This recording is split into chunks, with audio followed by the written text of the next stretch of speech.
लोकसभा में नारी शक्ति वंदन विधेयक 454 वोटों के साथ पारित। अब राज्यसभा में भेजा जाएगा। विधेयक के विरोध में पड़े 2 मत।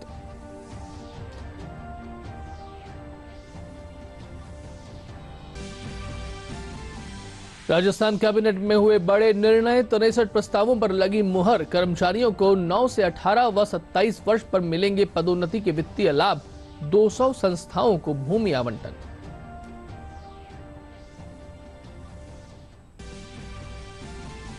भारतीय जनता पार्टी की संकल्प परिवर्तन यात्रा का जयपुर पहुंचने पर पुष्प वर्षा के साथ किया गया स्वागत। वहीं जोधपुर में परिवर्तन यात्रा में पहुंचे आसाम के मुख्यमंत्री हेमंता बिस्वा शर्मा।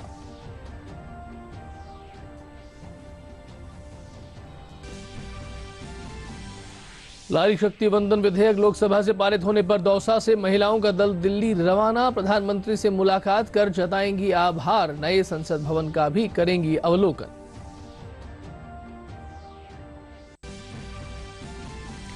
और प्रदेश के कुछ जिलों में आगामी कुछ घंटों में हल्की वर्षा की संभावना। कल भी राज्य के कई जिलों में बरसे मेघ।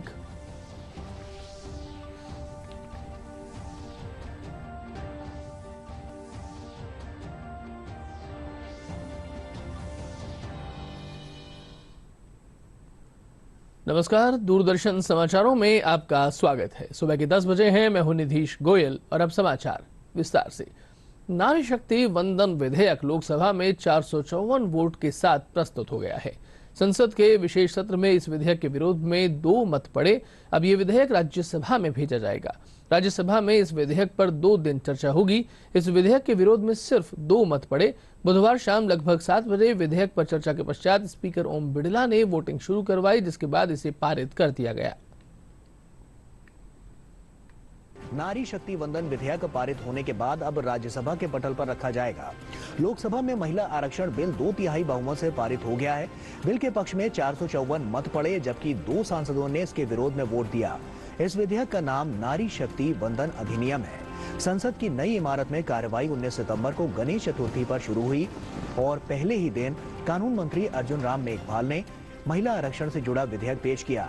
इस विधेयक में लोकसभा और विधानसभाओं में महिलाओं के लिए 33% आरक्षण देने का प्रावधान किया गया। महिला आरक्षण के लिए पेश किया गया विधेयक 128वां संविधान संशोधन विधेयक है। इस कानून को लागू करने के लिए अब राज्यसभा को भी इस विधेयक को 2/3 बहुमत से पास करना होगा। इसके बाद जनगणना और फिर परिसीमन का काम शुरू होगा। संख्या की कुल सदस्य संख्या के बहुमत द्वारा तथा सभा के उपस्थित और मत देने वाले सदस्यों के कम से कम 2/3 बहुमत द्वारा पारित हुआ। यथा संशोधित विधेयक संविधान के अनुच्छेद 368 के उपबंधों के अनुसार अपेक्षित बहुमत द्वारा पारित हुआ। राज्य सरकार की ओर से कल कैबिनेट की बैठक आयोजित की गई। बैठक में सरकारी कर्मचारियों, विभिन्न संस्थाओं व कई वर्गों के लिए अनेक निर्णय लिए गए हैं। कैबिनेट व मंत्रिपरिषद की बैठक में 63 प्रस्तावों पर मुहर लगाई गई। इन निर्णयों के अनुसार अब राज्य कर्मचारियों को 9, 18 व 27 वर्ष पूरा होने पर पदोन्नति के वित्तीय लाभ प्राप्त होंगे। कैबिनेट के माध्यम से 200 से अधिक संस्थाओं को भूमि आवंटित करने का निर्णय किया गया है। इसके अलावा कोरोना के कारण 31 मार्च 2023 तक अनाथ हुए बच्चों को वयस्क होने पर सरकारी नौकरी प्रदान की जाएगी। साथ ही कैबिनेट की बैठक में और भी कई निर्णय लिए गए। भारतीय जनता पार्टी की ओर से रामदेवरा से शुरू हुई परिवर्तन यात्रा अब अपने अंतिम पड़ाव पर जोधपुर पहुंच गई है। इस परिवर्तन यात्रा को संबोधित करने के लिए आसाम के मुख्यमंत्री हेमंता बिस्वा शर्मा जोधपुर पहुंचे। उन्होंने पत्रकारों से वार्तालाप करते हुए कहा कि चुनाव के समय फ्री मोबाइल व फ्री सेवाएं कांग्रेस का कल्चर है। गहलोत सरकार जाना चाहिए, बीजेपी सरकार आना चाहिए और नरेंद्र मोदी जी का सुशासन का जो रिजल्ट है, जो परिणाम है, राजस्थान का जनता को मिलना चाहिए। नारी शक्ति वंदन विधेयक लोकसभा में पारित होने के पश्चात प्रधानमंत्री नरेंद्र मोदी का आभार जताने राजस्थान के दौसा जिले से महिलाएं दिल्ली के लिए रवाना हुई। लगभग 50 महिलाओं का यह दल बस से दिल्ली गया है। यह दल प्रधानमंत्री से मुलाकात के साथ साथ नए संसद भवन का अवलोकन भी करेगा। दल में अधिकतर भाजपा महिला मोर्चा के पदाधिकारी सम्मिलित हैं। आज हम दौसा से बस लेकर के दिल्ली जा रहे हैं और दिल्ली में हम नरेंद्र मोदी जी के अभिनंदन करेंगे कि उन्होंने महिलाओं के लिए 50% आरक्षण दिया है और महिलाएं उनका अभिनंदन करने संसद भवन जा रही है। प्रधानमंत्री जी ने जो महिलाओं के लिए किया है वो शायद ही अब तक जो भी प्रधानमंत्री आए उन्होंने नहीं किया है। हम महिलाओं के लिए जब सन 2014 से जो प्रधानमंत्री जी ने महिलाओं के लिए सोचा है, उनको जो चिंता है महिलाओं की, उनके लिए हम धन्यवाद करने जा रहे हैं। आज हम दिल्ली जा रहे हैं आदरणीय प्रधानमंत्री के निमंत्रण पर। समस्त महिला मोर्चा है संसद में पार्लियामेंट देखने के लिए जो निमंत्रण दिया है आदरणीय मोदी जी ने, उसके लिए और उनका धन्यवाद देने के लिए कि महिलाओं के लिए जो 33% आरक्षण का बिल पास किया है उसके लिए हम धन्यवाद ज्ञापित करने के लिए दौसा जिले से और जयपुर से समस्त राजस्थान से महिला मोर्चा उनका धन्यवाद ज्ञापित करने के लिए दिल्ली जा रहे हैं। अयोध्या में श्री राम मंदिर की संकल्पना पूरे होने के उपलक्ष्य में विश्व हिंदू परिषद व बजरंग दल ने शौर्य जागरण यात्रा निकाली।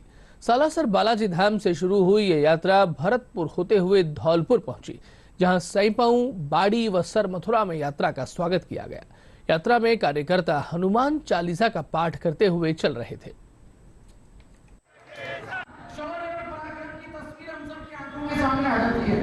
हमारा भारत देश वर्षानुवर्षों से जो हमारी संस्कृति है, यह शौर्य और पराक्रम की संस्कृति है। 25 जिलों में ये यात्रा रथ यात्रा के रूप में एक साथ जा रही है। शौर्य जागरण यात्रा जन जन और युवा तक जा रही है। धर्म सभाएं, रैलियां और स्वागत और जन समूह में युवाओं के बीच में जाकर के बजरंग दल का जो बोध वाक्य है, सेवा, सुरक्षा, संस्कार, उस बोध वाक्य की पूर्ति के लिए समाज के रूप में, संगठन के रूप में जो हमारे सामने जो चुनौतियां जो आ रही हैं हिंदू धर्म के सामने, चाहे लक्ष्याद हो, धर्मांतरण हो, मतांतरण हो, साधु संतों की बात हो, त्योहार और उत्सवों की बात हो, ऐसी खराब बातें करने वाले, राम मंदिर को काल्पनिक करने बताने वाले, जिनका आज अस्तित्व नहीं बचा, ऐसे ही सब लोग जो सनातन धर्म को खत्म करने की बात करते हैं, उनका अस्तित्व इस धरती पर नहीं बचेगा। वो समूल उनके परिवार से समूल नष्ट हो जाएंगे। समस्त हिंदू समाज को बहुत बहुत आभार व्यक्त करते हैं और कहते हैं कि आगे की जो चुनौतियां आ रही हैं उसके लिए हिंदू समाज एक होकर, जाति बात से हटकर हिंदू एक होना चाहिए। इसी के लिए ये शौर्य यात्रा निकाली जा रही है। सालासर धाम से शुरू हुई है तो ये जयपुर में जाके गोविंद देव जी के मंदिर में जाके समाप्त होगी। किसी का भी वजूद नहीं बचा, भारत के महाशाली यहाँ कोई भी नहीं है। आज ये आप देख रहे हो यात्रा के रूप में एक भगवान के लिए, एक राम मंदिर के लिए हिंदू एक हुआ है। और ये जो विधर्मी जो सनातन के लिए गलत बोलते हैं, उल्टा सीधा बोलते हैं, उसका अस्तित्व नहीं बचेगा। प्रदेश में अतिवृष्टि के कारण खरीफ की फसलों को काफी नुकसान पहुंचा है। संयुक्त निदेशक मुकेश कुमार माथुर ने बताया कि अतिवृष्टि से प्रभावित काश्तकारों के लिए बीमित फसल के नुकसान की सूचना 72 घंटे के भीतर जिले में कार्यरत बीमा कंपनी को देना आवश्यक है।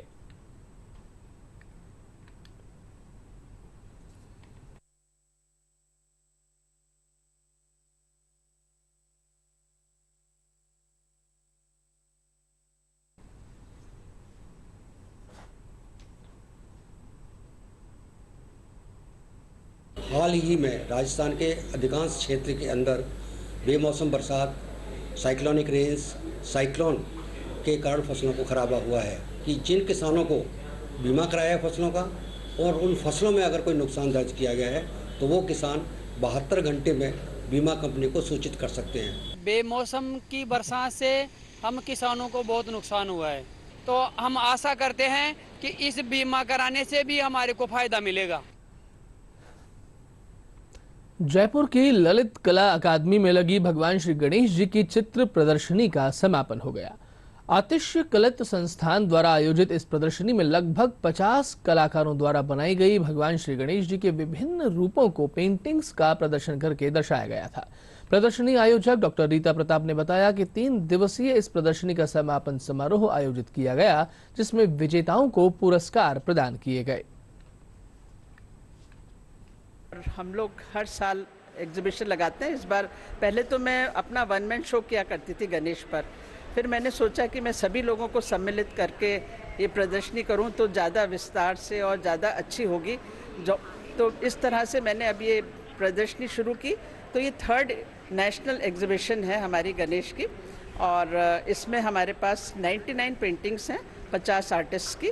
पेंटिंग में 3D इफेक्ट देने का कोशिश किया है, तो ये लाइव दिखती है आगे से और पीछे से ब्लर किया है गणेश को। और एक वो है, वो सॉफ्टनेस में है, तो भगवान को मैंने शांति और इस तरह का प्रति वो सुख समृद्धि देने वाले हैं, तो इसलिए मैंने उनको उस तरह से ही दिखाया है कि वो सौम्य तरीके से उनको प्रस्तुत किया है।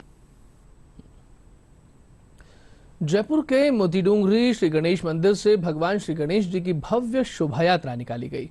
शोभा यात्रा को राज्यपाल कलराज मिश्र व मोतीडूंगरी महंत कैलाश शर्मा ने पूजा अर्चना कर रवाना किया। शोभा यात्रा में भगवान श्री गणेश जी के विभिन्न रूपों की 70 से अधिक झांकियां सम्मिलित रहीं। शोभा यात्रा का विभिन्न मार्गों पर भव्य स्वागत किया गया।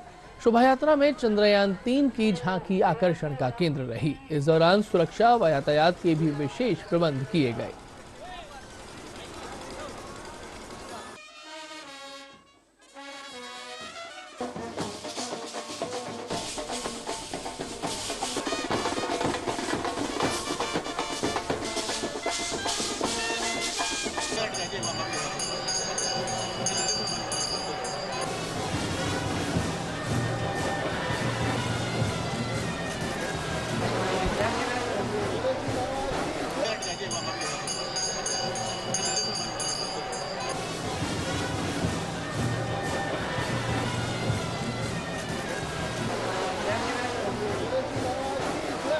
भगवान गणेश जी महाराज विराजमान मोतीडूंगरी अब शहर भ्रमण की ओर जा रहे हैं।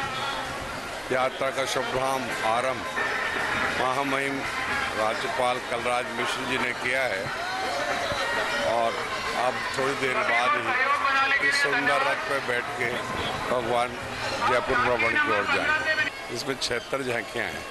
ये झांकी चंद्रयान 3 की लगाई गई है, जो कि पूर्ण रूप से स्वचालित झांकी है।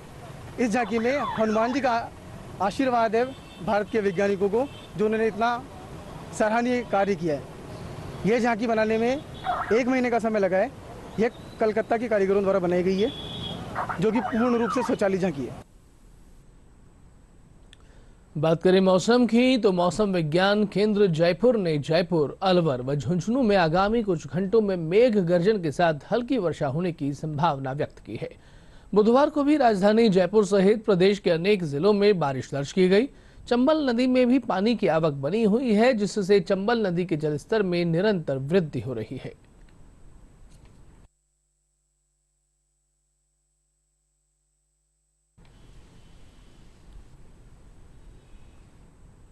और आइए एक बार पुनः देखें अभी तक के मुख्य समाचार। लोकसभा में नारी शक्ति वंदन विधेयक 454 वोटों के साथ पारित। अब राज्यसभा में भेजा जाएगा। विधेयक के विरोध में पड़े 2 मत।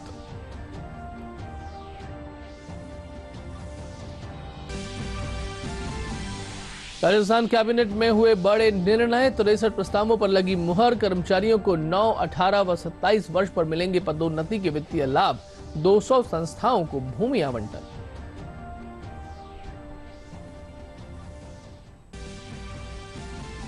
भारतीय जनता पार्टी की संकल्प परिवर्तन यात्रा का जयपुर पहुंचने पर पुष्प वर्षा के साथ किया गया स्वागत। वहीं जोधपुर में परिवर्तन यात्रा में पहुंचे असम के मुख्यमंत्री हेमंत बिस्वा शर्मा।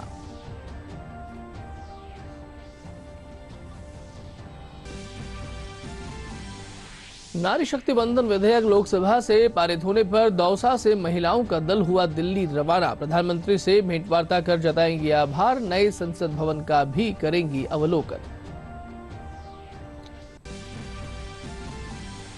और प्रदेश के कुछ जिलों में आगामी कुछ घंटों में हल्की वर्षा की संभावना। कल भी राज्य के कई जिलों में बरसे मेघ।